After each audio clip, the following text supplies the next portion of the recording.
తండ్రైన దేవునియు ప్రభువైన యేసుక్రీస్తు కృపయు సమాధానం మీకెల్లరకు కలుగును గాక.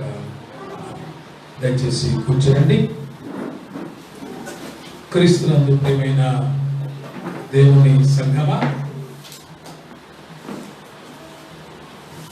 ఈ ప్రత్యేకమైన ఆదివారం ఈస్టర్ దినాలను కొనసాగించుకుంటూ పెంతెకోస్తు ఆరాధనలోనికి మనమందరం ప్రవేశించాం. పెంతెకోస్తు అనే పదం ఇవాళ క్రైస్తవ సంఘంలో చాలా విరివిగా విస్తారంగా వినబడుతూ ఉంది. ఈ పెంతెకోస్తు అనే మాట చాలా మంది అర్థం చేసుకొని చెప్పగలుగుతున్నారు. ఆ భావాన్ని గమనించక చెప్పగలుగుతున్నారో తెలియదు, కానీ పెంతెకోస్తు అనే భావాన్ని విన్న వెంటనే మనకేవో రకరకాల ఆలోచనలు కలుగుతూ ఉంటాయి. ప్రస్తుత సంఘ పరిస్థితిని బట్టి పెంతెకోస్తు సంఘస్థులు అంటే ఏదో మనకేదో వారి మీద ఒక ప్రత్యేకమైన గుణం. కారణం ఏమిటంటే భావం మనకు తెలియకపోవడం, అర్థాలు తెలియకపోవడం వల్ల చాలాసార్లు వ్యర్థమైన ఆలోచన మనం చేస్తుంటాం. ఈ పెంతెకోస్తు ఆరాధనలో అసలు ఈ పెంతెకోస్తు అనే మాట ఏ భావంతో వాడుతున్నారు, దాని నిజమైన భావం ఏంటి అనేది మనం ఖచ్చితంగా అర్థం చేసుకోవాలి. బస్మ బుధవారానికి ముందు అనగా లెంట్ను ప్రారంభించే ముందు, లెంట్ అంటే 40 దినాల మండల కాలం. ప్రతి వ్యక్తి కూడా కొత్త స్వభావాన్ని చిగురించుకునే కాలం అని మనం జ్ఞాపకం చేసుకుంటాం. అనగా 40 దినాల మండల కాలాన్ని లెంట్ అనే పదంతో వాడతాం. ఆ లెంట్కు ముందు క్యుకగేసిమ, సెక్సగేసిమ, శుద్ధోగేసిమ అనే ఆదివారాలు ఆచరించాం. ఆ ఆచరిస్తున్న సమయంలో మనం నేర్చుకున్నాం. ఆ ఆదివారాలకు న్యూమరికల్ భావాన్ని జ్ఞాపకం చేసుకున్నాం. సెప్తోగేసిమ అంటే 70, సెక్సగేసిమ అంటే 60, క్యుకగేసిమ అంటే 50, లెంట్ అంటే 40. ఆ తరువాత పస్కా ఆదివారాన్ని అనగా పస్కా వారం, గుడ్ ఫ్రైడే నుంచి పునరుత్థాన ఆదివారం వరకు పస్కా వేడుక దినోత్సవాలు, పాస్ ఓవర్ అంటాం. మాండే థర్స్డే నాడు వారు పస్కాను ప్రారంభించారు. ఆ పస్కా వేడుక ఆ వారమంతా కొనసాగిస్తారు. ఆ పస్కా తరువాత ఆ పస్కా మధ్యకాలంలో క్రీస్తును సిలువ వేశారు. సో ఈ పెంతెకోస్తు అనే భావాన్ని మనం జ్ఞాపకం చేసుకున్నప్పుడు క్రొత్త నిబంధన కాలపు మాట కాదు. పస్కా తరువాత 50వ దినాన్న ఇశ్రాయేలీయులు కోత పండుగ చేసుకునేవారు. వారి ఖర్జూరాలు, వారి ద్రాక్షలు, ఆ తర్వాత గోధుమ పంట కూడా వారు ఈ సీజన్లో కలెక్ట్ చేసేవారు. పస్కా తర్వాత 50వ రోజు అనగా 7 వారాల పండుగ తరువాత రోజు. సో 7 వారాల పండుగ చేసుకునేవాళ్ళు, హార్వెస్ట్ చేసుకునేవాళ్ళు. 7 వారాల తర్వాత రోజు అంటే 7 ఏళ్ళు 49, 50వ రోజు. పెంతెకోస్తు అంటే 50 న్యూమరికల్. పెంతెకోస్తు అంటే మనం ఇప్పుడు ఈ సంఘాలలో ఉన్న భావం కాదు, అది దురభిప్రాయం. ఒక దురభిప్రాయాన్ని క్రైస్తవ సంఘంలో ఒక ప్రవాహంగా కొనసాగించారు. పెంతెకోస్తు అంటే అదేదో ఒక భావాన్ని, ఒక దురభిప్రాయాన్ని, ఇంకా చెప్పండి స్వనీతిని, ఇంకా చెప్పాలంటే చాలా గొప్ప భక్తులు ప్రపంచంలో అందరికంటే అనే స్వభావం. నిజానికి పెంతెకోస్తు అంటే 50 అని ఒక న్యూమరికల్ నెంబర్. అది గ్రీకు భాషలో 50th day. 50th day celebration. దేనికి 50th డే సెలబ్రేషన్? పస్కా తరువాత 7 వారాల పండుగలు వారు చేసుకొని 7 వారాల తర్వాత వచ్చిన దినాన్ని దేవుని సన్నిధిలో కృతజ్ఞత సమర్పించుకునే దినంగా ఆచరించారు. అంటే 50 దినాలు అని. దేనికి 50 దినాలు? ఇది దేవుడు మమ్మల్ని విడుదల చేసి మా పంట మేము తినే భాగ్యాన్ని మాకు ఇచ్చాడు. అప్పటిదాకా బానిసలుగా ఉన్నాం, బానిస బ్రతుకులు బ్రతుకుతున్నాం. ఎవడో ఏదో పెడితే తినే పరిస్థితి మాది. కానీ ఈ పాస్ ఓవర్ తరువాత, పస్కా తరువాత 50 దినాలకి వారు స్వేచ్ఛగా భోంచేశారు.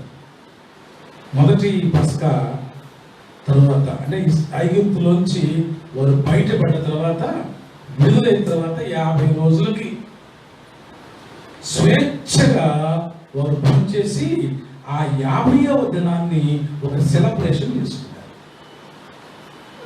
అనగా పొరపాట్ల నుంచి, పాపం నుంచి విడుదల పొందిన వారు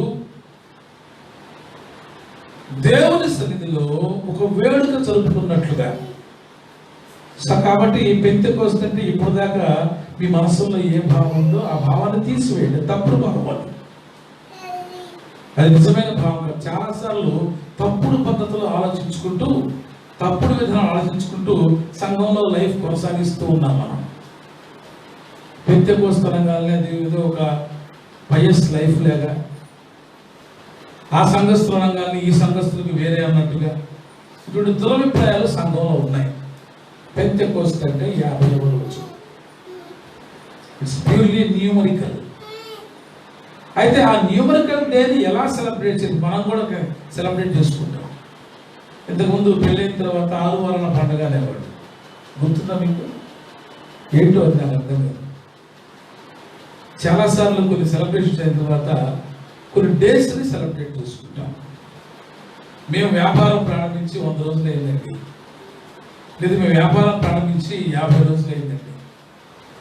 ఈ మధ్య ఈ ఫిల్మ్ ఇండస్ట్రీస్ వాళ్ళు, ఇప్పుడు లేదు కానీ పూర్వం పేపర్లో ఉండేది, ఏదైనా ఫిలిం ఒకటి రిలీజ్ అయితే 50 రోజులు, 50th day, 100th day celebrations. అంటే మేము చేసిన ఒక పని, మా ద్వారా కొనసాగిన ఒక వర్క్ సక్సెస్ఫుల్గా ఇన్ని రోజులు నడిచింది అని ఒక సెలబ్రేషన్ చేసుకోవడం. ఇశ్రాయేళ్ల జీవితంలో పస్కా దినాన్ని దేవుడు ప్రకటించిన తర్వాత వారు ఐగుప్తులు దాటుకుని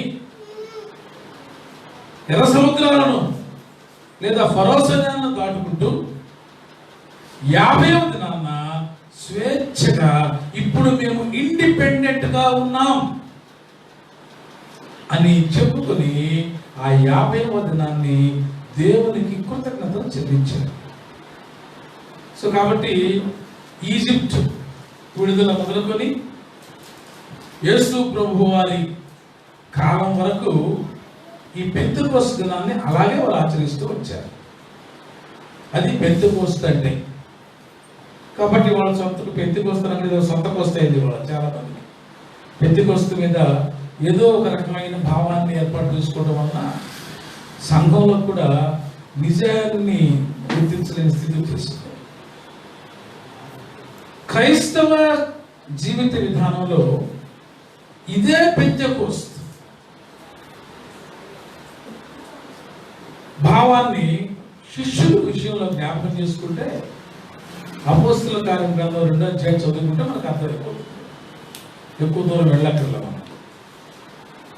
పెంతెకోస్తు పండుగ దినమున వారు మేడగదిలో కూడుకొని ఉండేది. అంటే పెంతెకోస్తు ఉందా, పరిశుద్ధాత్మ దినోత్సవం ఉందా? ఆల్రెడీ పెంతెకోస్తు దినం ఉంది, 50వ రోజు అది. ఇవాళ చాలా మంది పెంతెకోస్తు సంఘం అనగానే పరిశుద్ధాత్మ సంఘం అని మాట్లాడతారు కదా. ఎంత పొరపాటు ఆలోచనలో ఉన్నారు చూడండి. ఈ పొరపాట్లతో ప్రజలను మోసం చేస్తూ ఉన్నారు. అప్పటికే పెంతెకోస్తు దినమున వారు మేడగదిలో కూడుకొని ఉన్నారు. అనగా పస్కా తర్వాత 50వ దినాన్న మళ్ళా వారు మేడగదిలో కూడుకున్నారు. ఇశ్రాయేల్ అందరూ కూడా పస్కా పండుగ చేసుకుంటారు. కానీ క్రీస్తు శిష్యులు మాత్రం వేదనతో మేడగదిలో కూర్చున్నప్పుడు ఆ పెంతెకోస్తు దినమున మళ్ళీ అక్కడ 50వ రోజే పెంతెకోస్తు అంటే మళ్ళీ అది నియమాలకి మారదే కదా. ఇక్కడ మనుషులు ఎన్ని ఉద్దేశాలు మార్చినా సంఖ్య మారదు. పస్కా వారు ఆచరించిన తర్వాత 50వ రోజు పండుగ చేసుకోవడానికి సమయంలో ఇశ్రాయేలు యూదా ప్రజలందరూ కూడా సెలబ్రేషన్ చేసుకుంటే ఈ క్రీస్తును అనుసరించిన శిష్యులు దుఃఖంతో వేదనతో గదిలో కూర్చొని బాధపడుతున్నారు. ఆ దుఃఖంతో ఉన్న వారి జీవితంలోనికి ప్రభువు మరొకసారి ఇన్వాల్వ్ అయిన సందర్భమే పెంతెకోస్తు అనుభవం. That is the experience of Pentecost day. Pentecost దినమున ఆనాటి ఇశ్రాయేలీయులు ఫరో నుంచి విడుదల పొంది ఎలా కొత్త జీవితాన్ని ప్రారంభించారో, ఆ తర్వాత వారు కనాను దేశానికి చేరిన తర్వాత వాగ్దాన భూమిలో జీవిస్తూ పస్కా తర్వాత పెంతెకోస్తు దినాన్న కోత పండుగలు చేసుకొని పంటను సమకూర్చుకొని తమ కుటుంబాలతో ఎలా స్వచ్ఛంగా సంతోషంగా ఆ సెలబ్రేషన్ చేసుకున్నారో, క్రీస్తును అనుసరించిన వారు పునరుత్థాన పండుగను వారు జ్ఞాపకం చేసుకుంటూ, క్రీస్తు మరణించిన దినాలను జ్ఞాపకం చేసుకుంటూ, క్రీస్తు మరణించి పునరుత్థానుడైన తర్వాత వారితో రమారమి 40 దినాలు 42 పర్యాయాలు వారికి అమర్చుకున్న తర్వాత ఆయన ఆరోహణైపోయిన తర్వాత వచ్చిన దినం ఈ పెంతెకోస్తు పండుగ 50వ రోజు. ఆరోహణ అయిపోయాడు క్రీస్తులా. గ్లాస్ సండే మనం జ్ఞాపకం చేసుకున్నాం. ప్రభు వారిని విడిచిపెట్టి వెళ్ళిపోయారు.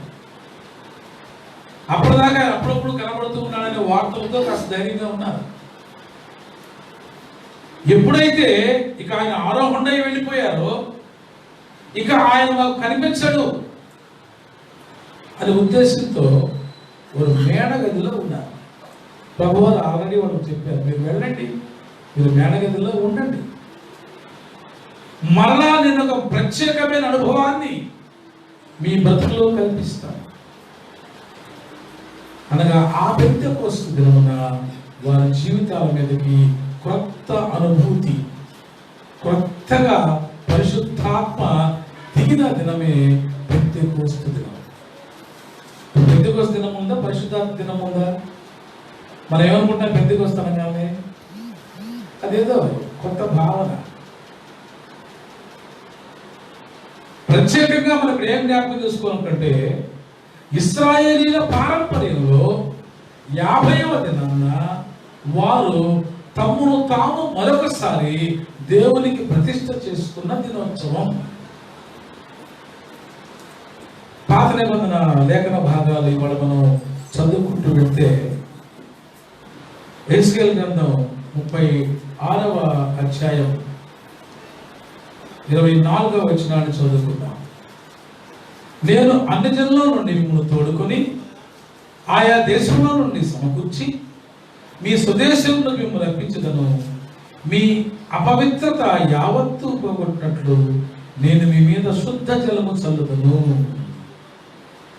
26వ వచనం, నూతన హృదయములను మీకు ఇచ్చేదను, నూతన స్వభావం మీకు కలుగు చేసేదను. రాతి గుండె మీలో నుండి తీసివేసి మాంసపు గుండెను మీకు ఇచ్చేదను. నా ఆత్మను మీ యందుంచి నా కట్టడను అనుసరించు వారికి, నా విధులను వైఖరి వారిగాను మిమ్మల్ని చేసేదను. పాత జీవితంలో మనిషి ఏ విధమైన లౌకికమైన జీవితాలు జీవించాడో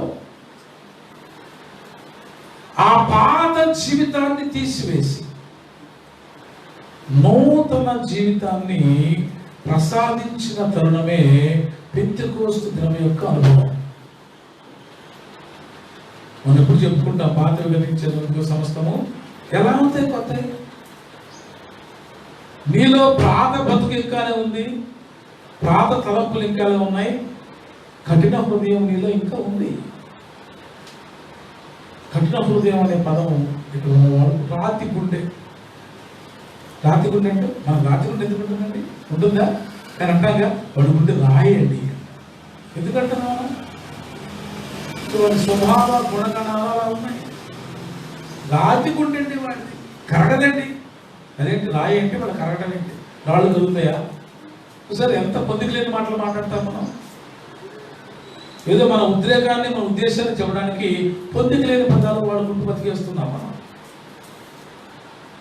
ఇనుమన్నా కలుగుద్ది, వేడి చేస్తే రాయి కలుగుద్దండి. రాయి కలగాలంటే ఏం చేయాలి? దాన్ని సోర చేయాలి. అయినా కరగదు కానీ, పీసెస్ అవుతుంది కానీ, చిన్న పీస్ అవుతుంది కానీ కరగదు. ఆ గుణం వేరు, కరిగే గుణం కాదు దాన్ని. కొండలు కరిగిపోయాయి అంటాం మనం. ఎలా కరిగిపోతాయి కొండలు? ఒకప్పుడు కొండలు ఉండే, కరిగిపోవడం అంటే వాటిని క్రషర్లో పెట్టి డిజైన్ చేసుకొని వేరే దాని షేప్ మార్చడం అన్నమాట. సో ఆ భావం అంట, ఆ భావాన్ని మనం అక్కడ జ్ఞాపకం చేసుకోవాలి. మీలో ఉన్న రాతి గుండెను నేను తీసివేస్తాను. ఆలోచన చేద్దాం ఒకసారి. పెంతెకోస్తు పండుగ దినము అంటే, ఈ పెంతెకోస్తు దినాన్న స్వభావాన్ని మార్చుకున్న దినం, గుణాలు మార్చుకున్న దినం, గలిబిలి చేసే దినం కాదు. చాలా మంది పెంతెకోస్తు పేరుట గలిబిలి కార్యక్రమాలు మొదలుపెట్టారు. పెంతెకోస్తు అంటే గుణం మార్చుకునే దినం. నీ పాత స్వభావాన్ని తీసివేసుకొని పవిత్రమైన స్వభావంతో జీవితం ప్రారంభించే దినం. ఎందుకో ఈ భక్తుడే మనకి ప్రవక్త గారే జ్ఞాపకం చేశారు. 20వ వచనం చదువుదాం. ఇక్కడే యెషయా గ్రంథం 36వ అధ్యాయం 20వ వచనం. వారు తాము వెళ్ళిన స్థలంలోని జనుల యొక్క చెరగా ఆ జనులు మీరు యెహోవా జనులే కదా, ఆయన దేశంలో నుండి వచ్చిన వారే కదా అని చెప్పడం వలన నా పరిశుద్ధ నామమునకు దూషణ కలుగుటకై ఇశ్రాయేలీయులు కారకులైరి. Because of our attitude. ఇశ్రాయేలీయుల యొక్క పరిస్థితులు, పద్ధతులు, వారి నడక ఇతర సమాజంలో వారు జీవిస్తూ ఉన్నప్పుడు, ఇతర సమాజం అనగా దేవుని ఎరుగని సమాజం, అన్ని జనులనే పదం వాడే కంటే కూడా ఇక్కడ ఈ బైబిల్లో ఎప్పుడు మీకు అన్ని జనులనే కూడా ఇశ్రాయేలు కాని వారు అర్థం. వాళ్ళు అలాగే బైబిల్ రాశారు. అనగా దైవజనులుగా పిలువబడని వారందరూ కూడా ఇశ్రాయేలు పేరుకి మేము దేవుని సంతానం అని పిలుచుకుంటారు. వాళ్ళ క్రైస్తవులు కూడా మేము దేవుని బిడ్డలం అని పిలుచుకుంటారు. ఈ దేవుని బిడ్డలం అని పిలుచుకునేవారు తమ స్వకీయమైన దురాశల వలన, తమ స్వార్థ చింతన వలన, తమ ప్రవర్తన వలన సమాజంలో అనేకులకు దైవనామాన్ని అభ్యంతరకరంగా చూపిస్తున్నారు. ఇది ఎస్కేల్ గ్రంథంలో చెప్పబడిన మాట. మీ ప్రవర్తన చూచి ప్రజలు అడుగుతున్నారు, ఏమండి మీరు ఇశ్రాయేలు దేశం నుంచి వచ్చిన వాళ్ళు కాదా? యెహోవా దేవుని జనము కాదా? మరి దేవుని జనమైతే మీ ప్రవర్తన ఎలా ఉంది ఏంటండి అని ప్రజలు ప్రశ్న వేశారు.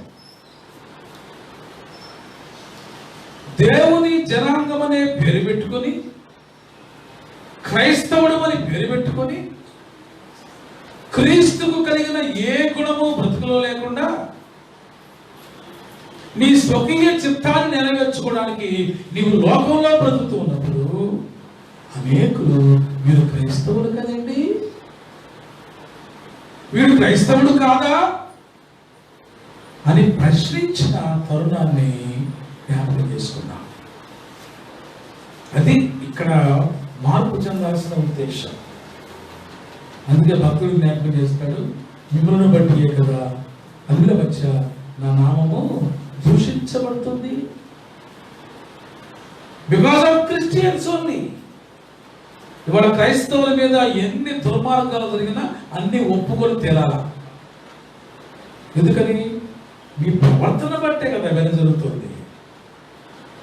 క్రైస్తవులు ప్రవర్తిస్తున్న తీరు, క్రైస్తవ వ్యాపారాలు, క్రైస్తవ వ్యసనాలు, క్రీస్తు పేరిట చేస్తున్న దుర్మార్గాలు, క్రీస్తు పేరిట పేదలను దోచుకునే కార్యక్రమాలు, దేవుని వాక్యాన్ని అడ్డం పెట్టుకుని క్రైస్తవుల గురించి చెప్పుకుంటూ ఈ లోకంలో క్రైస్తవ్యానికి విరుద్ధమైన సంపాదన కార్యక్రమాలు చేసుకుంటున్న అనేక మంది క్రైస్తవ దైవజనుల వల్ల ఇవాళ దేవుని నామం దూషించబడుతుంది. అందుకు నువ్వు నేను కారకులు. అనేక మంది క్రైస్తవులు కారకులు, అనేక మంది క్రైస్తవ దైవజనులు కారకులు. కాదు అంటే కుదరదు. ఇవాళ అన్ని జనులు క్రైస్తవులను దూషిస్తున్నారు, కొడుతున్నారంటే తప్పదు, అంతే. Because of their attitude. వాళ్ళు ఇప్పటికీ కొట్టకపోతే ఈ క్రైస్తవులు మారరు. ఎందుకంటే దోపిడీ క్రైస్తవ సంఘాలు పెరిగిపోయాయి.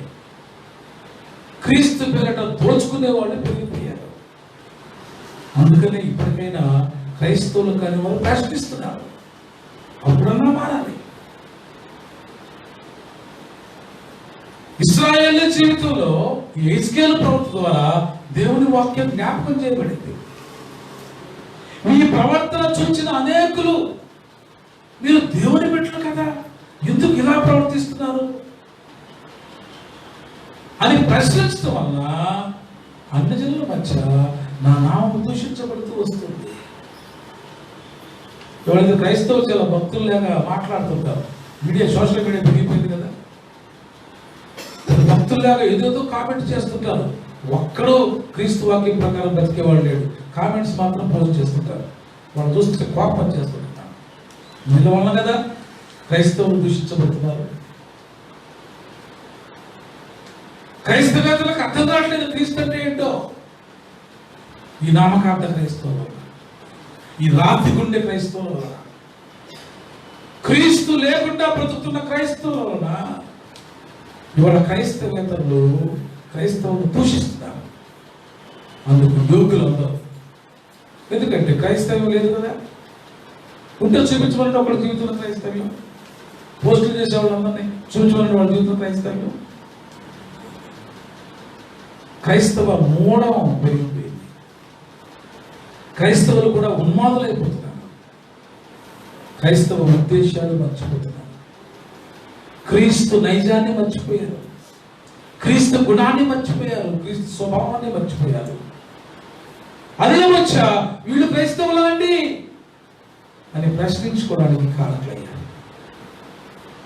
వాడు వాక్యం జ్ఞాపకం చేస్తుంది, ఈ పెద్దెకొస్తూ ఆదివారాన్న మీ గుణం మారాలి,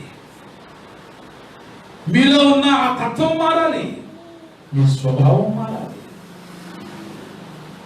మీ ప్రవర్తన బట్టి అనేకులు దైవనామాన్ని దూషించే స్థాయికి వెళ్ళిపోయారు. కూడా క్రీస్తును ఎంత సులభంగా మాట్లాడతారో తెలుసా మీడియాలో. ఎవరో వాళ్ళండి, వాళ్ళ క్రీస్తు తెలుసా పాపం? వాళ్ళ క్రీస్తు ఎరుగుదల వాళ్ళు ఎరగరు, క్రైస్తవులు ఎరుగుదలాడు.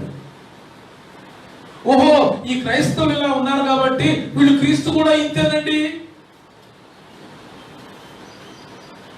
ఈ క్రైస్తవులు బ్రతకడం కోసం, వాళ్ళ బ్రతుకుదల కోసం ఇన్ని వేషాలు వేస్తున్నారు కదా, కాబట్టి వాళ్ళ క్రీస్తు ఇదే బోధించాడండి వాళ్ళకి అని తెలియక అనేక మంది ఇవాళ క్రీస్తును దూషిస్తున్నారు, క్రైస్తవ గ్రంథాన్ని దూషిస్తున్నారు.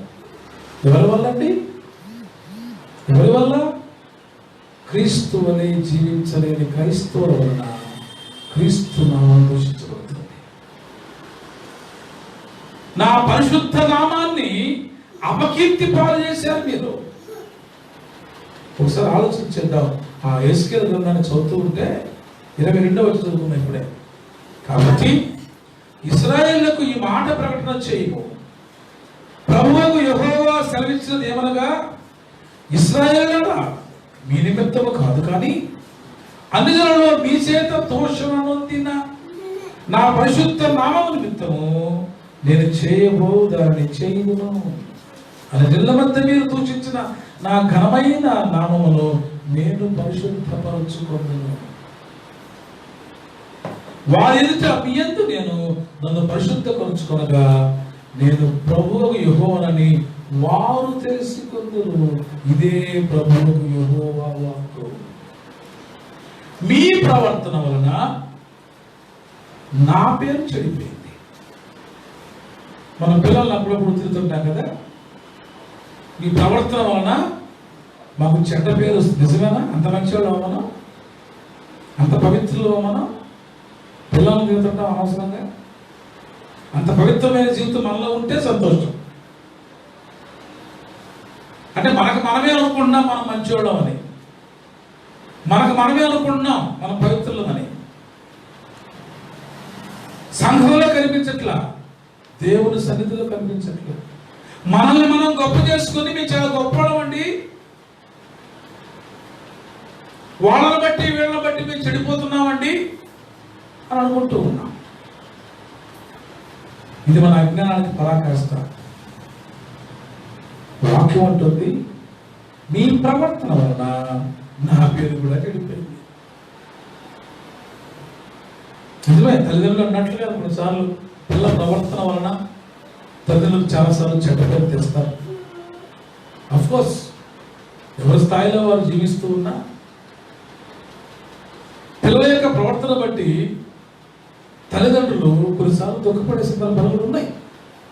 అంత పవిత్రతలో జీవించకపోయినా పిల్లలు మరీ చెడిపోతూ ఉంటే భరించలేని తల్లిదండ్రులు మనం ఖచ్చితంగా హెచ్చరిస్తారు. ఎందుకంటే మనం చెడిపోకూడదని వారు ఆశ. వారు చెడిపోయి దెబ్బలు తింటారు పాపం. వారు తిన్న దెబ్బలు వారికి తెలుసు పాపం. అగచాట్లు వాళ్ళకి తెలుసు, అవమానాలు వాళ్ళకి తెలుసు. అవి నా బిడ్డలో పొందకూడదని కొన్నిసార్లు తల్లిదండ్రులు కరెక్ట్ చేయడం తప్పేం లేదు. మిమ్మల్ని బట్టి కాదు ఇక్కడ మాట్లాడుతున్నాను ఆయన. నన్ను నేనే శుభ్రం చేసుకోవాలి. నన్ను నేను శుభ్రం చేసుకోవడం వల్ల ఈసారి అన్ని జనులు నన్ను చూసి నిజమేనండి, ఇశ్రాయేలు పవిత్రంగా లేవు కానీ వారు దేవుడు చాలా పవిత్రుడు అని చెప్పాలా. ఇక మీ ప్రవర్తన వలన నేను సొసైటీలో గౌరవం పోగొట్టుకున్నాను. కానీ నన్ను నేను రుజువు చేసుకొని వారికి కనబరుచుకుంటానంటాడు ఆయన. దేవుడు తన పరిశుద్ధంగా ఇక వారికి కనబరుచుకుంటాడు, మనకు కనపరచదు. ఎందుకని? మనం రాతి గుండె కలవాడిగా మారిపోయాం. వాత వేయబడిన మనస్సాక్షితో బ్రతికేస్తున్నాం. మన క్రైస్తవులందరూ కూడా వాత వేయబడిన దేహం లాగా. ఇక మనస్సాక్షికి వాత అంటే మనకు తెలుసు, దేహం మీద వాత పడితే ఎట్లుంటుందో గమనించండి. మీ దేహానికి ఎక్కడైనా నిప్పుతో కాలిన మార్చు ఉంటే ఆ నిప్పుతో కాలిన స్థలంలో స్కిన్ గ్రోత్ ఉండదు. సూక్ష్మగంధులు చనిపోయి ఉంటాయి అక్కడ, వెంట్రుకలు మూలవు అక్కడ. అందుకే స్కిన్లో అక్కడ డెడ్ స్కిన్ ఉంటుంది. డెడ్ స్కిన్ బతికుంటుంది కానీ డెడ్ స్కిన్ చుట్టూ స్కిన్ బతికుండటం వల్ల ఆ కాల్చబడినదంతా కూడా అలా ఉంటుంది అంతే, అది ఉపయోగపడదు. అది వాత వేయబడిన మనస్సాక్షి. నిరుపయోగమైన గుణం మనలో ఉంది. ఇంకా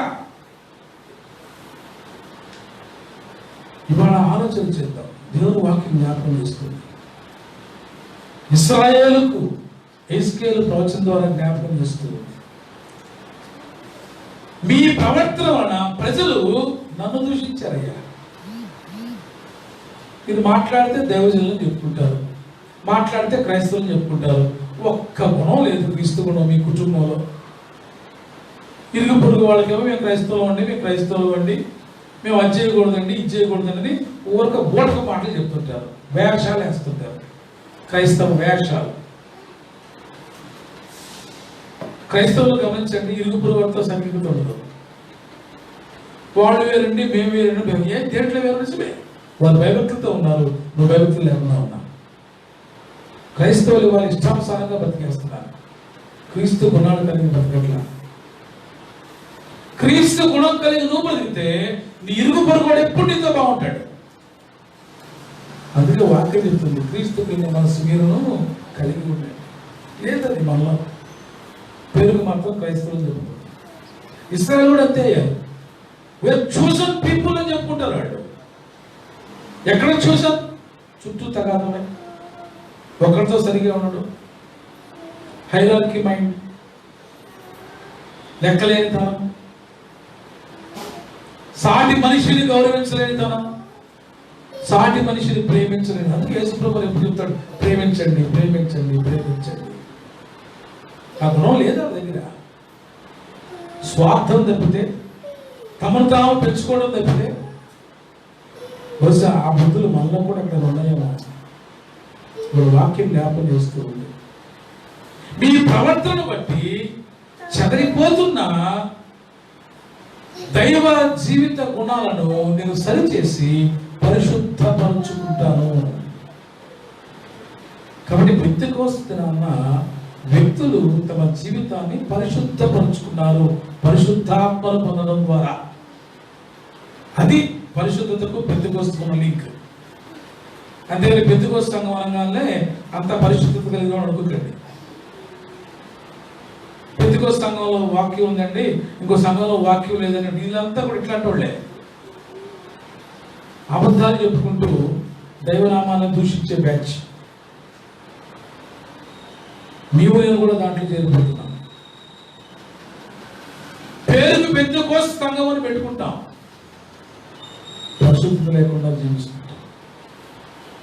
పేరుకు క్రైస్తవ సంఘం అని పెంచుకుంటూ ఉంటాం, క్రీస్తు లేకుండా జీవించేస్తుంటాం. ఇప్పుడు వాక్యం నిన్ను నన్ను హెచ్చరిస్తూ ఉంది. యోహాను సువార్త 14వ అధ్యాయం 1వ వచనాన్ని మనం చదువుకుంటే అక్కడ ప్రభువు యొక్క యశ్వరీయ మనకు కనబడుతుంది.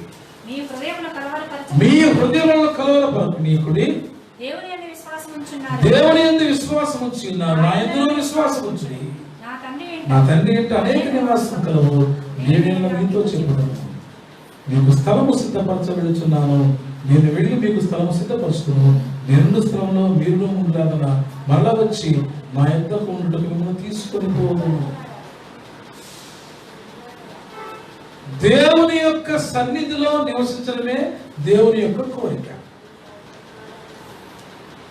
ఆయన్ని విడిచిపెట్టి జీవించడం కాదు. ఈ ఎస్యూరెన్స్తో ఈ 14వ అధ్యాయం ప్రారంభమైంది. నేనుండు స్థలంలో మీరుండాలి. నేనుండు స్థలంలో మీరు ఉండకపోతే మీరున్న స్థలానికి నేను వచ్చేస్తాను. అది దేవుని సిద్ధాంతం. ఆయన వచ్చేసాడు కదా, ఆది కాండం దగ్గర నుంచి వచ్చేస్తూనే ఉన్నాడు. మానవుల మధ్య సంచరించడమే ఆయనకి ఇష్టం. అందుకే మనుషులను చూసుకున్నాడు. ప్రకృతిలో ఉన్న చెట్ల మధ్య, పుట్ల మధ్య, జంతువుల మధ్య, జీవచరంలో ఆయన జీవించట్లా, మనిషిలో జీవించడానికి ఇష్టపడుతున్నాడు. ఒక మనిషిగా ఉండటానికి ఇష్టపడుతున్నాడు ఆయన. దేవుడు మన మధ్య జీవించడానికి ఇష్టపడుతున్నాడు. అందుకే ఎప్పుడు ఆదాంతో గడిపేవాడు, ప్రవక్తలతో మాట్లాడేవాడు, ప్రజల మధ్య తను సంచరించేవాడు. మన మధ్య జీవించడమే ఆయనకి చాలా ఇష్టం. మనకేమో ఆయన లేకుండా జీవించడం ఇష్టం. ఇది దైవ మానవ సంబంధం. దేవునికేమో మనతో జీవించడం ఇష్టము, మనకేమో అపవాదితో జీవించడం ఇష్టం, అబద్ధాలతో జీవించడం ఇష్టం, లోకంలో జీవించడం ఇష్టం, వ్యసనాలతో జీవించడం ఇష్టం, వ్యాపారాలతో జీవించడం ఇష్టం. దేవునికి సంబంధించిన పని తప్ప ఇక అన్ని పనులు ఇష్టం మనకి. ఆలోచన చేద్దాం ప్రియమైన క్రైస్తవ కుటుంబం. దేవునితో జీవించడం తప్ప లోకంలో ఉన్న ప్రతిదీ ఇష్టంగా ఉంటాయి మనకి. పాస్టర్ గారు పొద్దుకి ఇది చెప్తుంటారండి, బయటకి వెళ్తే చూడు ఎంత ప్రోగ్రామ్స్ ఉంటాయో ఆయనకి తెలుసు, ఎందుకు నాకు కూడా తెలుసు. లోకట్లేదో నాకు తెలియదు. అలా ఉండకూడదనే ఈ సమావేశం, అలా ఉండకూడదనే ఈ సంఘం.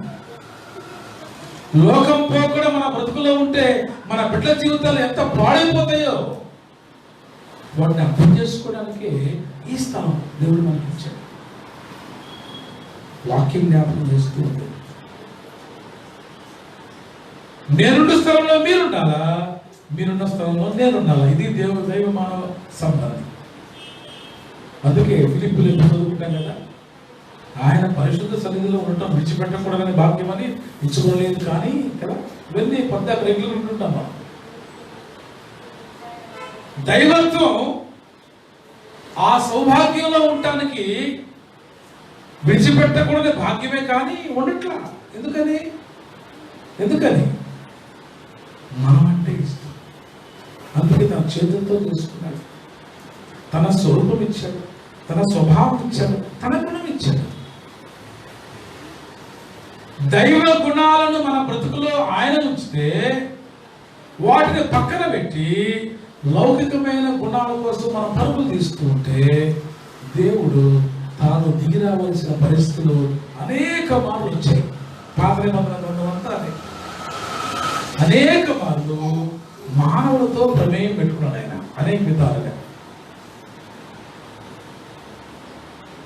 ఈ కాలంలో క్రీస్తు ద్వారా మనతో ఆయన అనుసంధానం అయ్యాడు. సో క్రైస్తవులు అంటే దైవ స్వరూపాన్ని, దైవ స్వభావాన్ని, దైవ గుణాన్ని క్రీస్తు ద్వారా తమ జీవితాలలో కనబరిచేవారు. వీళ్ళండి క్రైస్తవులు అంటే, అందరూ కాదు. పెంతెకొస్తేయులు అంటే క్రైస్తవులు కాదు, లూథరన్స్ అంటే క్రైస్తవులు కాదు, బ్యాప్టిస్టులు అంటే క్రైస్తవులు కాదు. ఇలా డినామినేషన్ల పేర్లు చెప్పుకొని ఆయా డినామినేషన్ వాళ్ళందరూ కూడా మేము క్రైస్తవులు కాదు. ఎవరి బ్రతుకులో దేవునికి ఇష్టమైన స్వరూప స్వభావాలు కలిగి క్రీస్తు గుణాన్ని ప్రతిరోజు ఈ సమాజంలో కనబరుస్తూ ఉంటారో వారు క్రైస్తవులు. కాబట్టి ఇవాళ ఆ క్రైస్తవుడుగా నీవు ఉన్నావో లేదో ఆలోచించాయి. నీ డినామినేషన్ పేర్లు పెట్టుకుంటే నువ్వు క్రైస్తవుడు అయిపోట్లా. క్రీస్తు గుణం నీ బ్రతుకులో ఉంటే నువ్వు క్రైస్తవురాలివి అవుతావు. కాబట్టి ఈ దినపు సత్యాన్ని మనం జ్ఞాపకం చేసుకుంటూ వెళ్తే వాక్య భాగంలో ఇవాళ మనం చదువుకున్న సత్యం ఒక్కసారి మనం అర్థం చేసుకుందాం. 15వ అధ్యాయం యోహాను సువార్త 10వ వచనం చూద్దాం. నేను నా తండ్రి ఆజ్ఞలు కనుకొని ఆయన ప్రేమ యందు నిలిచి ఉన్న ప్రకారము మీరును నా ఆజ్ఞలు గైకొని నా ప్రేమ యందు నిలిచి ఉందురు. యేసు ప్రభువు జ్ఞాపకం చేశారు. క్రైస్తవులు అంటే ఎవరు అంటే, నేను తండ్రి ఆజ్ఞను స్వీకరించి తండ్రి వాక్యానుసారంగా ఎలా జీవిస్తున్నానో నేను ఆయన కుమారుడిని. ఎవరు నా ఆజ్ఞను స్వీకరించి నాకు తండ్రి బోధించిన మాటలు నేను మీకు బోధిస్తే, నా మాట చొప్పున నా మీద ప్రేమ ఉంచి ఎవరైతే వాటిని కలిగి ఉన్నారో వారు నాకు సంబంధించిన వాడు, వారు నన్ను ప్రేమించేవాడు. ఇప్పుడు చదువుదాం. ఇవాళ చదువుకున్న సువార్త 14:15 వచనం. మీరు నన్ను ప్రేమించిన యెడల నా ఆజ్ఞలను ఆలోచిద్దామండి. క్రైస్తవుల జీవితాల్లో క్రీస్తు యొక్క బోధ ఎందుకు లేదు అంటే, ఎందుకు లేదు? ఏ క్రైస్తవుడు క్రీస్తును ప్రేమించట్లా. ప్రతి క్రైస్తవుడు లోకాన్ని ప్రేమిస్తున్నాడు, క్రీస్తుని కూడా ప్రేమించట్లా. క్రీస్తు పేరు చెప్పుకుని పట్టణానికి సిద్ధపడుతున్నాడు. క్రీస్తు పేరును సంపాదించుకుంటున్నాడు, గౌరవం సంపాదించుకుంటున్నాడు, డబ్బులు సంపాదించుకుంటున్నాడు. క్రీస్తు పేరిట లోకంలో ఉన్నది ఏదో సంపాదించుకోవాలని క్రైస్తవులు అవుతున్నారు చాలా మంది. అవసరం లేదండి. క్రీస్తును వ్యాపారంగా మార్చుకోవడానికి నువ్వు క్రైస్తవ అవసరం లేదు. క్రైస్తవాన్ని వ్యాపారం చేసి పెట్టేశాడు. ఎవడు కనుంటావు అన్నాడు? వ్యాపారం చేసుకోవాలంటే కనబట్టే మార్చుకుంటే జీవితం మార్చుకున్నావా, మనసు మార్చుకున్నావా, వేషం మార్చుకున్నావా? ఇవాళ క్రైస్తవ వేషాలు వేసుకున్నారు ప్రతి ఒక్కరు. క్రైస్తవ గుణం కనిపించట్లేదు. మీరు నన్ను ప్రేమిస్తే ఇలా ప్రవర్తించాలి. దేవుణ్ణి ప్రేమించిన వారు దేవుని విరుద్ధంగా ప్రవర్తిస్తారు. ఇశ్రాయేలు దేవుని బిడ్డని పేరు పెట్టుకుని వారు దేవుని విరుద్ధంగా ప్రవర్తించారు. సొసైటీ వెళ్ళి చూపింది. ఇవాళ క్రైస్తవులు క్రీస్తు పేరు పెట్టుకుని తమ ప్రవర్తన వలన సొసైటీ వేలెత్తి చూపడానికి కారణమయ్యారు. మన చుట్టూ ఉన్న క్రైస్తవేతరులు తెలియక మనం దూషించట్లేదండి, మన ప్రవర్తనను బట్టి దేవుడు తెలుస్తున్నారు. గుర్తుపెట్టుకోండి ఈ మాట. వారు బైబిల్ దూషించారు, క్రీస్తు దూషించారు, నువ్వేం రొమ్మిలిసిపోకల్లా, అంత భక్తి నీళ్ళు అసలు లేదలేదు. మళ్ళీ ఇది కూడా క్రైస్తవుల పేరిట, మైనారిటీల పేరిట బౌద్ధుల కోసం వేసే వేషాలు చాలా మంది సొసైటీ పేరు పెట్టుకొని, క్రైస్తవ సొసైటీ పేరు పెట్టుకొని వాళ్ళ బౌద్ధుల కోసం వేషాలు వేస్తుంటారు. క్రీస్తును కలిగి మాత్రం కాసువా? మీరు నన్ను ప్రేమించిన నా ఆజ్ఞ గైకుంటారు. ఏమవుతుందట ఆయన ఆజ్ఞ గైకుంటే? వాళ్ళు చదువుకున్నాం కదా వాక్య భాగాన్ని, ఏమవుతుంది చెప్పాడు. 16వ వచనం, నేను తండ్రిని వేడుకోదు మీ యొద్ద ఎల్లప్పుడూ ఉంటకే ఆయన వేరొక ఆదరణకర్తను అనగా సత్య స్వరూపి ఆత్మను మీకు అనుగ్రహించు. వేరొక అంటే ఏంటండి? ఎందుకన్నాడంటే వేరొక ఆత్మ? ఇక్కడే మొదలు చెప్పాడు, నేను వెళ్ళిపోతున్నాను అన్నాడంటే. ఈ లింక్ మనకు అర్థం కాక దీన్ని వేరుగా దాని వేరుగా చదువుకుంటాం. ఇక్కడ మొదటి వచ్చి చెప్పాడు, నేను వెళ్ళిపోతున్నాను, మీ కొరకు స్థలాలు నేను మిమ్మల్ని విడిచిపెట్టి వెళ్తున్నాను. నేను మిమ్మల్ని విడిచిపెట్టి వెళ్ళినప్పుడు కొంత గ్యాప్ ఉంటుంది మీకు నాకు మధ్య. ఆ గ్యాప్ని ఫుల్ఫిల్ చేయడానికి నేను వెళ్ళి తండ్రిని ఒక పర్మిషన్ అడుగుతాను. ఏమిటి ఆ పర్మిషన్ అంటే, నేను వీళ్ళకి స్వభావ సిద్ధంగా శారీరకంగా దూరంగా ఉన్నాను కనుక వారి జీవితాల్లోనికి ఒక కంఫర్టర్ కావాలి. ఇప్పుడు దాకా దగ్గర ఉండి నేను వాళ్ళని కంఫర్ట్ చేశాను. అనగా దైవికమైన మాటలతో వారి బ్రతుకులో కాస్త కన్సోల్ చేశాను, చెప్తూ వచ్చాను. కాస్త వాళ్ళకి నాకు గ్యాప్ పెరిగింది. ప్రభువుకి మనకి గ్యాప్ ఉంటుందని కదా. ఆదివారం 2 గంటలే, 2 గంటలే. గుంటూరులో ఉండే వాళ్ళకి, బాలాపూర్ వాళ్ళకి ఆలయం టైం తెలుసు, కానీ కొత్తపేటలో ఉండే వాళ్ళకి టైం తెలియదు. అది ఎప్పుడు చెప్పాలి కదా, చెప్పకపోతే బాగుండదు. నేను సరిచేయాలి కదా, బుద్ధి చెప్పాలి కదా. ఆలయానికి వెళ్తాం, కూర్చుని 1 గంట ఆలయంలో. మిగిలిన దినాలన్నీ వాళ్ళ మండే టు సండే ఎక్కడ ఉందే 1 గంట. అందున మళ్ళీ నేను గంట చెప్తే మళ్ళీ బాధపడతారు, నేను 40 నిమిషాలు చెప్తే చాలనుకుంటారు. వెళ్ళాను గంట కూడా దేవుని వాక్యాన్ని. చాలా పనులు ఉన్నాయి నాకు. 1 గంట మాత్రం దేవుని సన్నిధిలో కూర్చుంటున్నాం వెరసి. మరి మిగిలిన వారం అంతా ఎక్కడ ఉన్నామండి? 7 రోజులు, 7 వారాల పండుగ తర్వాత వచ్చిందే పెద్దకొస్తు పండుగ. 7 వారాల పండుగ తర్వాత వచ్చిందే పెద్దకొస్తు పండుగ. ఈ 7 వారాలు ఎక్కడున్నావు నువ్వు? ఈ 7 రోజులు ఎక్కడున్నావు నువ్వు? లోకంలో బ్రతుకుతున్నావు, దేవునికి దూరంగా బ్రతుకుతున్నావు. జస్ట్ సండే 1 అవర్ మాత్రమే దేవుని సన్నిధిలో మౌనంగా అరిస్తే పాస్టర్ గారు ఏమంటాడో అని వేషం వేసుకొని కూర్చుంటుంటారు. ప్రభువుకు తెలుసున్నా మీరు నాకు దూరంగా ఉంటున్నారు.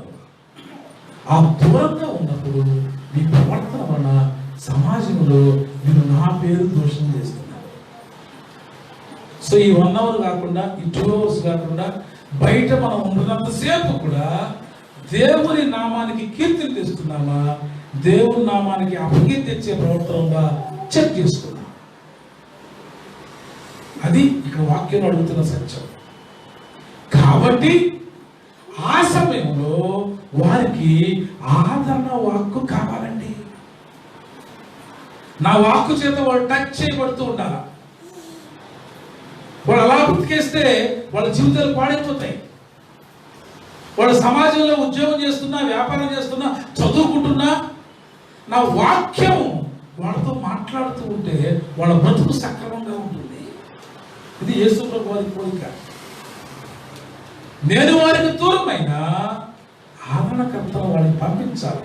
ఏం చేయాలట వారు? నేను తండ్రిని వేడుకొందును, ఎల్లప్పుడూ మీ యొద్ద ఉండుటకై ఆయన వేరొక ఆదరణకర్త, అనగా వేరొక ఆదరణకర్త అంటే చాలా మంది చాలా రాంగ్ పిటిషన్ చేసుకుంటారు. వేరొక ఆదరణకర్త అంటే ఎవరు చెప్పాలి? సత్యం, సత్య స్వరూపం. ఆల్రెడీ మన దగ్గర ఏ స్వరూపం ఉంది? రాతిగుండ స్వరూపం చెప్పేశాడు ఇందాకే. కఠిన స్వభావం ఉంది, లోకంలో బ్రతుకున్నప్పుడు స్వార్థం ఉంది, స్వకీయ దురాశలు ఉన్నాయి. బయట బ్రతుకున్నప్పుడు మనలో ఏముంటలేదు? హానెస్టీ లేదు, ట్రూత్ లేదు, సత్యం లేదు. ఇక్కడ కూర్చున్న కాసేపే ఉంటుంది మనతో సత్యం. అమ్మో వాక్యం ద్వారా ఉండాలండి, భాషగా చెప్తానని కాదు, కానీ నా బతుకు బాగు చేసుకోవాలంటే ఈ సత్యమైన వాక్కు నాలో ఉండాలని ఇక్కడ ఉన్న 2 గంటలు మాత్రమే కోరుకుంటున్నావు. మంచిది కానీ అన్నాడు, బయటికి వెళ్ళినాక ఉన్నాము ఆయన. ఇక్కడ ఉన్నంతసేపు, వాక్యంలో ఉన్నంతసేపు నేను కూడా ఇలా సత్యంగా ఉండాలండి అని అందరూ అనుకుంటున్నాం. లోకంలోకి వెళ్ళిన తర్వాత అసత్యానికి స్థాపిస్తున్నాం. ఆయన అంటున్నాడు, నువ్వు ఎక్కడున్నా కూడా నీలో సత్య స్వరూపి ఉండాలి, హానెస్టీ ఉండాలి. పరిశుద్ధాత్మ అంటే ఏంటి చెప్పండి? ఇప్పుడు నేను దిగొచ్చి కింద మీద చేసి పడేసేదా కాదు, హానెస్టీ, ట్రూత్. మహాత్మా గాంధీ అంటారు గాడ్ ఈజ్ ట్రూత్ అంటాడు. అంతే. ఎవరయ్యా దేవుడు అంటే మహాత్మా గాంధీ అంటాడు గాడ్ ఈజ్ ట్రూత్. అందుకే సత్యమేవ జయతే అని రాసుకుంటాడు. క్రైస్తవులు ఎందుకో పాటించట్లా. క్రీస్తే సత్యం, క్రీస్తే సత్యం అని డ్రమ్ములు కొట్టి చెబుతారు. ఆ సత్యం ఎక్కడా నీ బ్రతుకులో లేదు. వాళ్ళ క్రైస్తవులు సత్యము చెబుతూ జీవిస్తున్నారా? సత్యంగా జీవిస్తున్నారా? అయితే క్రైస్తవులే. పరిశుద్ధమైన ఆత్మ, అది సత్య స్వరూపమైన ఆత్మ అంటే దాంట్లో స్పెషల్ ఎక్స్ట్రా కరిక్యులర్ యాక్టివిటీస్ పెట్టి గందరగోళం చేస్తున్నారు ఇవాళ క్రైస్తవ సంఘాలు. పెంతెకోస్తు దినాన వారు పొందిన ఆదరణకర్త పరిశుద్ధాత్మ అంటే ఏమిటి అంటే సత్యంగా బతకడం, ట్రూత్తో బతకడం, సత్య స్వరూపి అయిన ఆత్మ. పరిశుద్ధాత్మ అంటే చెప్పండి? సత్య స్వరూపి అయిన ఆత్మ. ఇప్పుడు దాకా నీ గుణంలో, నీ బ్రతుకులో, నీ జీవితంలో అనేక అసత్యాలకు స్థలం ఇచ్చావు, అనేక పొరపాట్లకు స్థలం ఇచ్చావు. ఇది మొదలుకొని నీ బ్రతుకులో సత్యానికి స్థలం ఇవ్వడమే. అసలు అదే ప్రభువు రాకడ మన బ్రతుకులోకి. సత్యం నీ బ్రతుకులోకి వస్తే ప్రభు నీ దగ్గరకు వచ్చినట్టే. సత్యం లేకుండా నువ్వు జీవిస్తున్నంత కాలం నువ్వు ప్రభువుకు దూరంగా ఉన్నట్టే. నూతన జీవితానికి నాంది ప్రస్తావన చేసిందే పెంతెకోస్తు దినం అన్నమాట. పరిశుద్ధాత్మను పొందడం అంటే సత్య స్వరూపైన ఆత్మను పొందడం అన్నమాట. ఎక్కడుంటుంది ఈ సత్య స్వరూపైన ఆత్మ? ఎక్కడుంటుందండి? 17వ వచనం చదువుకుందాం. 17వ వచనం చదువుకుందాం. లోకము ఆయనను చూడదు కాబట్టి చూపించే ప్రయత్నం చేస్తున్నాయి. వాడ పరిశుద్ధాత్మ వచ్చిందండి మా సంఘం అనగానే జనం చూస్తుంటారు. ఎవరు చూపించారు పరిశుద్ధాత్మని? ఈ వేషం ఎందుకు వేస్తావు? వేషాలు వేసి ఎవరు చూపిస్తావు? ఎవరిని మోసం చేస్తావు? పరిశుద్ధాత్మ చూపుతారు.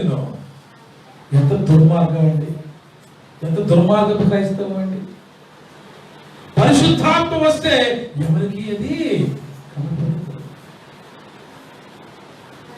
వాడు పరిశుద్ధాత్మను కనబెట్టే క్రైస్తవ సంఘాలు సిగ్గుపడాల్సిన రోజు పెంతెకోస్తు రోజు. పరిశుద్ధాత్మ వస్తే ప్రత్యేక కాపుదం. చూద్దాం, వచనాలు చదువుకుందాం. ఆయన ఎరుగదు, ఆయనను పొందలేదు, మీరు ఆయనను ఎరుగుదురు, ఆయన మీతో కూడా నివసించును మీలో. ఇప్పుడు చెప్పండి, పరిశుద్ధాత్మ అంటే ఏంటో? పరిశుద్ధాత్మ అంటే ఏంటి? లోకానికి తెలియదు. పరిశుద్ధాత్మ లోకానికి తెలియదు. పరిశుద్ధాత్మ నీ ప్రవర్తన వలన బయటపడుతుంది. ఎందుకని? పరిశుద్ధాత్మ సంఘాల్లో ఉంటుందా? డినామినేషన్ లో ఉంటుందా? మా సంఘంలో పరిశుద్ధాత్మ ఉందండి, మీ సంఘంలో లేదండి అనగానే రోజులు సిగ్గుపడుతుంటారు. ఎందుకు సిగ్గుపడుతున్నారు? ఎందుకు రోజులు సిగ్గుపడుతున్నారు? పరిశుద్ధాత్మ నీలో ఉందని ఎందుకు చెప్పలేకపోతున్నావు? పరిశుద్ధాత్మ సంఘాల్లో స్టాక్ ఉండదండి. ఎవడో మైకుల్లో ఊపేస్తే రాదండి. పరిశుద్ధాత్మ దేవుడు నీ బ్రతుకులో ఇస్తాడు. It's personal experience.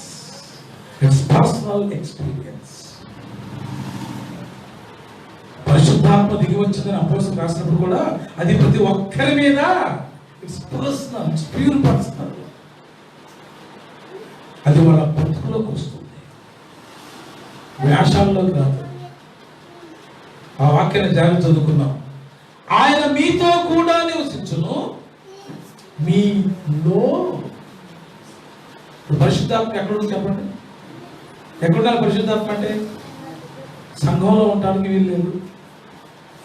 సంఘస్థుడి యొక్క జీవితంలో ఉండాలి. ప్రతి సంఘస్థుడు కూడా పరిశుద్ధాత్మను కలిగి జీవించాలి. అంటే ఉద్దేశం చెప్పండి. పరిశుద్ధాత్మ కలిగి వాడు ఏం చేస్తాడు? సత్య స్వరూపిగా ఉంటాడు.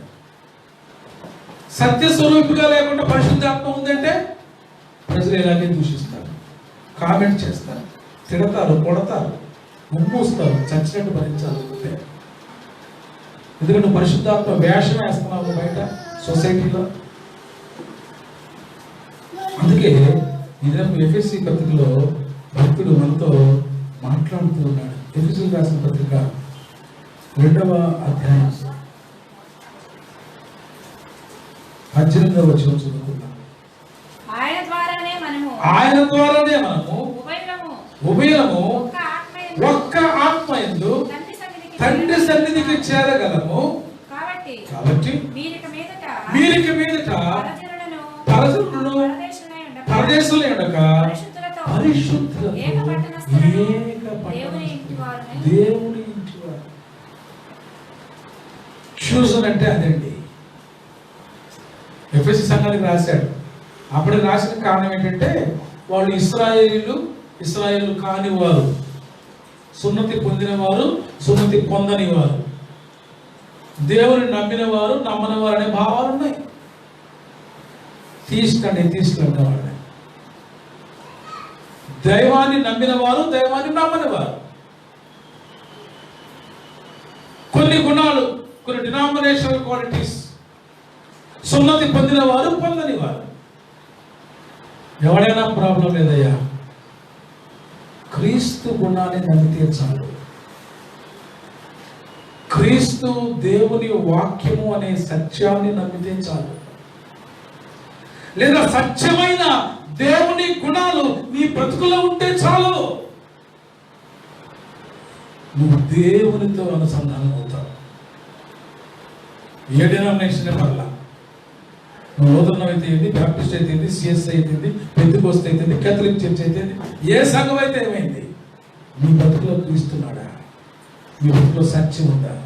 అవి లేకుండా నీ సంఘం పేరు చెప్పుకొని బతికేస్తున్నావా? సంఘం మన బ్రతుకు ఆత్మశుద్ధిని ఇవ్వండి. క్రీస్తు స్వరూపము, పరిశుద్ధాత్మ, సత్యము ఎప్పుడైతే నీ జీవితంలో ప్రారంభమవుతుందో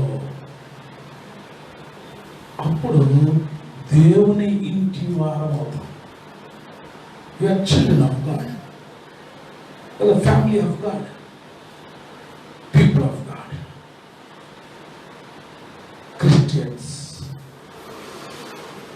క్రీస్తు కలిగిన ఆ సత్యమైన గుణం ఈవేళ నీలో దిగితే పరిశుద్ధాత్మ పెంతెకోస్తు పండుగ దినాన దూరమైన క్రీస్తు సత్య స్వరూపిగా మరలా వాళ్ళలో ఒకసారి రీబిల్డ్ అయ్యాడు. అది పరిశుద్ధాత్మ అంటే రీబిల్డ్. అప్పటిదాకా వారి పక్కనే ఉన్నాడు అపోస్తలుల పక్కన, ఈసారి వాళ్ళ పక్కన లేడు ఆయన. ఎక్కడున్నాడు ఇప్పుడు? వాళ్ళ పక్కన లేడు ఆయన. ఎక్కడున్నాడు? వారిలో ఉన్నాడు. అది పెంతెకోస్తు అంటే ద ఎక్స్పీరియన్స్ ఆఫ్ పెంతెకోస్తు. పాత నిబంధనలో పెంతెకోస్తు వేరు, కొత్త నిబంధనలో పెంతెకోస్తు దినాన ఒక కొత్తదనం జరిగింది. ఏమిటి అంటే వాళ్ళ బ్రతుకుల్లోనికి క్రీస్తు యొక్క సత్య స్వరూపైన ఆత్మ నివసించింది. సో పెంతెకోస్తు సంఘం అన్న రకరకాల మాటలు మనకున్నాయి. పెంతెకోస్తు దినాన క్రీస్తు సంఘం జన్మించింది. పెంతెకోస్తు దినాన ఏం జరిగిందండి? క్రీస్తు కొరకు అనేక మంది జన్మించారు. మొదటిగా అపోస్తలులైన శిష్యులు జన్మించారు. Number the birthday of Christian church. Pentecost దినాన క్రీస్తు తర్వాత పెంతెకోస్తు దినానికి, క్రీస్తు ముందు పెంతెకోస్తు దినానికి తేడాలు ఉన్నాయి.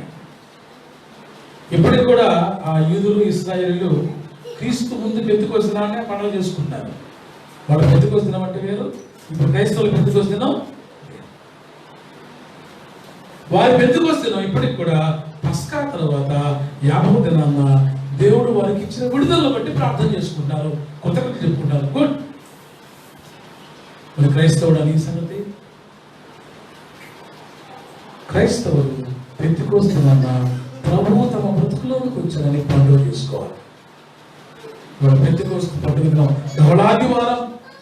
ధవళాదివారం అంటే ధవళం అంటే చూపిస్తాం, కట్టలేసి చూపిస్తాం. ఇవాళ లాస్ట్ వెయిట్ కట్. ధవళాదివారం. ధవళం అంటే తెలుగు ప్రెషియస్. మనం ధవళాదివారం అంత ప్రెషియస్ హార్ట్ కలిగి ఉన్నావా? ప్రెషియస్ హార్ట్, స్వచ్ఛత, సత్యము చెప్పే జీవితం. పెంతెకోస్తు దినాన క్రైస్తవులను హెచ్చరిస్తున్నాడు దేవుని వాక్కు. ఈ దినం నుంచి మీ హృదయాల్లో నేను నివసించే అవకాశం ఇవ్వండి. పెంతెకోస్తు దినాన ప్రజల హృదయాల్లో ప్రభువు నివసించడానికి వస్తున్నాడు. స్థలమిస్తావా? ఈరోజు స్థలమిస్తావా? సత్య స్వరూపి అయిన ఆత్మ నీలో ఉండడానికి నువ్వు స్థలమిస్తావా? సత్యాన్ని చెప్పి జీవించడానికి స్థలమిచ్చే క్రైస్తవులుగా పరిశుద్ధాత్ముడు మనలో నివసించును గాక. ఆమె సమస్త సమాధానం క్రీస్తు మీ హృదయంలో తన కావాలి గాక.